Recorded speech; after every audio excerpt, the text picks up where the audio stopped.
교재 63페이지입니다. 바울은 에베소 교회 성도들에게 하나님의 부르심에 합당하게 행하여 교회 일치를 이루라고 권면합니다. 그리고 하나님의 아들을 믿는 것과 아는 일에도 열심을 내어 그리스도의 장성한 분량까지 함께 자라가야 한다고도 도전합니다. 이어서 바울은 성도는 하나님을 따라 새롭게 지음받은 새 사람으로서 하나님을 본받는 자가 되어야 함을 구체적으로 말합니다.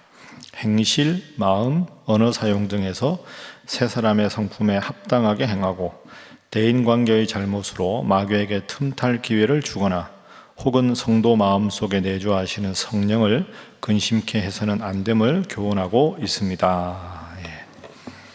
계속해서 에베소 교회에 주는 바울의 신앙적인 권면이 드러납니다. 자, 성도 간에 어떻게 신앙생활을 해야 되는가? 자, 오늘 우리 4장 앞부분에 보면 하나라는 단어가 아주 많이 나옵니다. 자, 먼저 4절 한번 읽어볼까요? 자, 시작.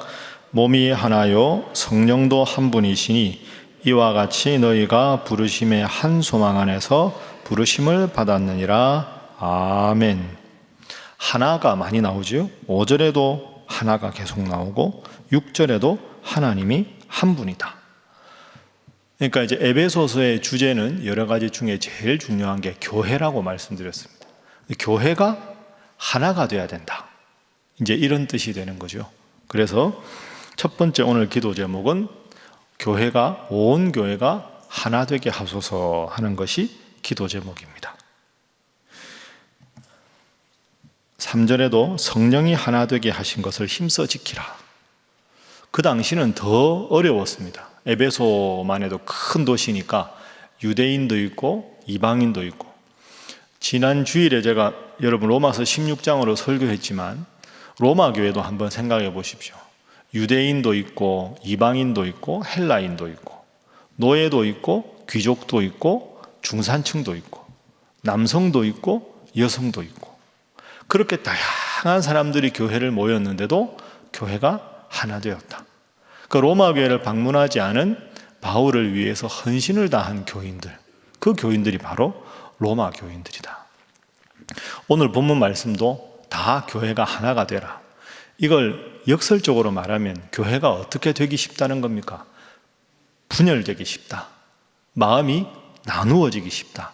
그래서 하나됨을 힘써 지키라. 여러분 3절에 하나 되게 하신 것을 힘써 지키라 하는 말은 에베소 교회가 뒤집어 말하면 위기 속에 있었다 하는 거죠.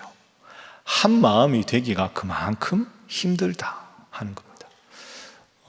아주 연세가 많은 목회 잘하신 목사님들 말씀을 가끔 들어보면 목회는 담임 목사가 하는 게 아니라 하나님이 해주신다, 이런 말씀을 참 하시는데 저는 그게 참 목회하면 할수록 맞는 말씀이라고 생각합니다. 우리가 이번 주에 에베소서 읽지 않습니까? 우리가 이번 주에 중직자 선거가 있잖아요.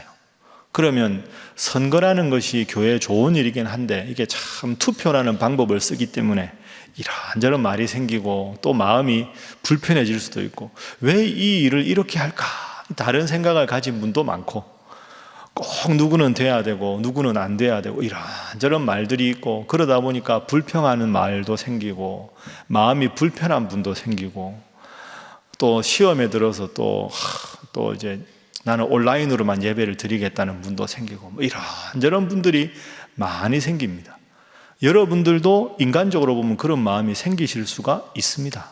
그러나 여러분, 제일 중요한 건 교회가 하나 되는 일인 줄로 믿습니다. 마음이 나누어지고 이런저런 말이 생기는 걸 정말 기뻐 날뛰며 좋아하는 건 사탄이지 하나님이 아닙니다. 교회가 다 죄인이고 다 부족하다가 보면 하나하나 만들어가는 거죠. 그래서 3절에 힘써 지키라. 어떻게 하면 힘써 지킬 수 있을까요? 하나됨을. 그게 2절입니다. 모든 겸손과 온유로 하고 오래 참음으로 사랑 가운데 서로 용납하라. 다 죄인이니까 서로 용납하고, 저럴 수도 있겠구나, 깊은 뜻이 있구나, 이렇게 생각하고 서로 믿어주고 그렇게 나가는 거죠. 하나됨이 그만큼 힘들다. 성령께서 하나가 되게 하신 것을 힘써 지키라. 여러분, 이 말씀 꼭 기억하시고 신앙생활하는 교인들 중에서 여러분 마음속에 누군가가 미운 마음이 있거나 불편한 마음 없이 다 성령께서 주시는 마음은 하나 되는 마음이다 기억하시고 교회 하나됨을 위해서 더 열심히 기도하는 여러분 모두가 되시기를 주님 이름으로 축복합니다. 자, 그러면 교회의 목표가 뭐냐? 자, 우리 13절 말씀 보겠습니다. 13절 말씀 함께 읽습니다. 시작. 우리가 다 하나님의 아들을 믿는 것과 아는 일에 하나가 되어 온전한 사람을 이루어 그리스도의 장성한 분량이 충만한 데까지 이르리니. 아멘. 신앙생활의 목표가 뭐냐? 13절 후반부에 그리스도가 예수님이죠. 예수님의 장성한 분량이 충만한 데까지 이른다. 그러니까 신앙생활의 목표는 예수님 닮는 일이다 하는 게 오늘 본문의 두 번째 교훈입니다. 한번 따라하시죠. 예수님 닮는 일. 예수님 닮는 일. 범사에 예수님을 닮는 일. 그게 우리 교회와 성도가 할 일이다. 15절에 다시 말합니다. 오직 사랑 안에서 참된 것을 하여 범사에 그에게까지 자랄지라. 그가 누굽니까? 그리스도시다. 교회의 머리가 예수님이다. 예수님 닮아가야 한다. 그에게까지 자라라. 여러분, 이게 참 도전적인 말씀이죠. 우리가 죄인인데 어떻게 이렇게 생각할 수도 있지만 목표를 높게 잡아야 우리가 또 노력할 수 있습니다. 100m 달리기 하는 선수들은 100m 꼬린 지점이 목표가 아닙니다. 100m 꼬린 지점을 딱 보고 달리기를 하면 자기도 모르게 80에서 90m 지나면 마지막 가속도가 떨어진다는 거죠. 목표에 다 왔으니까. 그래서 100m 달리기 선수들의 목표는 100m 꼬린 지점이 아니라 한 110에서 120m 앞을 보고 달린다고 합니다. 그래야 아직 목표에 도달하지 않았으니까 추진력을 해서 끝까지 달릴 수가 있는 거죠. 아이고, 범사에 예수님처럼 사는 게 쉽습니까? 하고 지레 포기하는 게 아니라 어려운 줄 알지만 내가 죄인이라 연약한 줄 알지만 성령 하나님의 도움으로 예수님처럼 닮아가는 것, 그것이 우리의 할 일인 줄로 믿습니다. 힘들지만 힘둥목표를 잡고 열심히 노력하는 것, 그것이 의미가 있다. 그래서 여러분, 오늘 이 예수님 닮는다 하는 표현이 중요한 게, 제가 여러 번 새벽기도 때 말씀드렸지만 우리는 목표를 예수님을 잘 믿는 것이다 이렇게 생각합니다.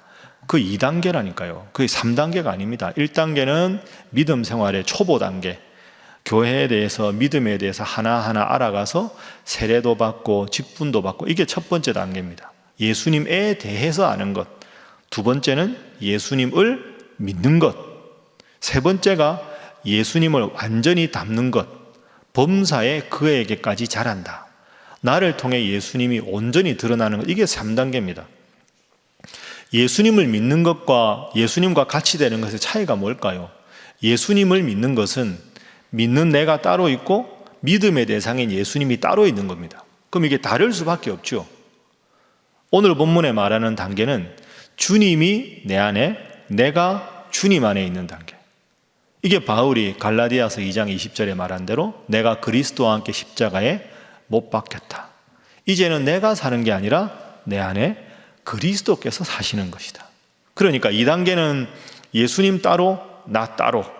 3단계는 예수님이 내 안에, 내가 예수님 안에.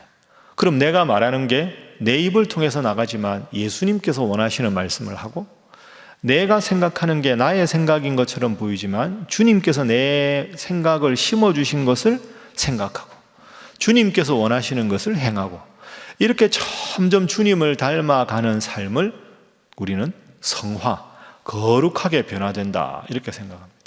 여러분 목표가 무엇입니까? 예수님 잘 믿는 것, 이렇게 목표를 삼지 말고 부담스럽고 힘들지만 성령 하나님이 나와 함께 하심을 믿고 100m 선수들이 110, 120m를 꼬린 지점에 놓고 열심히 훈련하듯이 주님처럼 내가 되고 주가 내 안에 있고 내가 주님 안에 있는 이 단계를 위해서 열심히 기도하시고, 또 이렇게 새벽마다 나와서 깨어서 기도하시고 교회 하나됨을 위해서 기도하시는 여러분 모두가 되시기를 주님 이름으로 축복합니다. 자, 마지막 세 번째는 우리 성도들이 서로를 어떻게 바라보아야 하는가, 무엇을 노력해야 하는가, 그 부분이 나옵니다. 자, 31절, 32절. 자, 구체적인 방법입니다. 성도들이 서로를 향해서 품어야 될 마음. 31절, 32절 함께 읽습니다. 시작. 너희는 모든 악독과 노함과 분냄과 떠드는 것과 비방하는 것을 모든 악의와 함께 버리고 서로 친절하게 하며 불쌍히 여기며 서로 용서하기를 하나님이 그리스도 안에서 너희를 용서하심과 같이 하라. 아멘. 그러니까 하나됨을 위해서 힘써 노력하라 하는 게 31절, 32절입니다. 오늘 본문의 마지막 교훈이지요. 여러분 눈으로 읽어보십시오. 31절에 있는 것 중에 제일 부족한 게 뭔가? 악독, 노함, 분냄, 떠드는 것, 비방하는 것. 이게 내 속에 없는가? 특히 선거 앞두면 이런저런 말들이 막 이렇게 생길 수도 있지 않습니까? 노력해야 되는 게 32절입니다. 서로 친절하게 하고 불쌍히 여기고 서로 용서하고. 여기서 불쌍히 여긴다 하는 말은 동정한다 하는 말이 아닙니다. 같은 마음을 품는다 이런 뜻이죠. 예수님이 민망히 여긴다, 그 사람의 아픔을 나의 아픔으로 고스란히 여긴다 하는 것이 불쌍히 여깁니다. 서로 용서하고. 이게 참 필요합니다. 그죠? 과거에 했던 기억 가지고 저분이 나한테 그랬다, 그걸 가지고 현재를 말하는 거 참 유쾌한 일 아닙니다. 정치인들도 보면 가만히 그렇지 않습니까? 과거의 행적들을 다 들추어서 과거에 했던 행동을 들추는 건 현재 하지 말라는 거죠. 그것에 대해서 명백하게 잘못이 있으면 반성하면 되는 것이고, 반성을 했는데도 끝없이 과거의 행적을 가지고 이야기하는, 그 가만히 보면 이제 또 뭐 청문회하고 이런 거나 뭐 이런 거 보면 항상 과거에 했던 발언 가지고 지금 하고, 과거의 잘못은 당사자는 반성해야 되고, 반성을 했다면 더 잘 되는 미래지향적으로 나가는 게 그게 맞는 거죠. 서로 용서하고 서로 배려하고. 죄인 아닌 사람이 누가 있겠습니까? 그래서 특별히 오늘 5장 말씀은 교회의 하나됨, 성도의 하나됨에 대해서 우리에게 아주 명확한 지침을 주고 있습니다. 오늘 우리 교회가 꼭 필요한 이런 모습이다 이렇게 생각합니다. 여러분 지금 코로나19 때문에 교회 모임도 뭐 혹자들 평가하기로 시들시들해지고 앞으로 교회가 더 안 될 것이다 뭐 이렇게 말을 합니다. 표면적으로는 맞는 말같이 보입니다. 그런데 저는 역설적으로 이렇게 코로나 재난이 계속되면 교회 공동체에만 희망이 있다고 생각합니다. 여러분 모임 중에서 아무런 이해관계 없이 섬겨주고 사랑하고 기도하고 용서해 줄 수 있는 공동체는 교회밖에 없습니다. 다 이해관계로 묶여 있잖아요. 근데 교회는 이해관계가 아니지요. 여러분들끼리도 이해관계가 아닌 겁니다. 교회 머리이신 주님 안에서 우리 모두는 하나다. 그러니까 앞으로 점점 사람들이 고립화가 되고 더 외롭고 더 힘들어질 텐데, 나보다 힘든 분들을 위해서 아낌없이 도울 수 있고 기도할 수 있고 사랑할 수 있는 공동체는 교회밖에 없습니다. 코로나19 때문에 교회가 안 되는 게 아니라 이런 재난 속에서 교회가 어떻게 서로 성도의 하나됨을 위해서 노력하고 기도할 것인가에 교회 관건이 있는 거죠.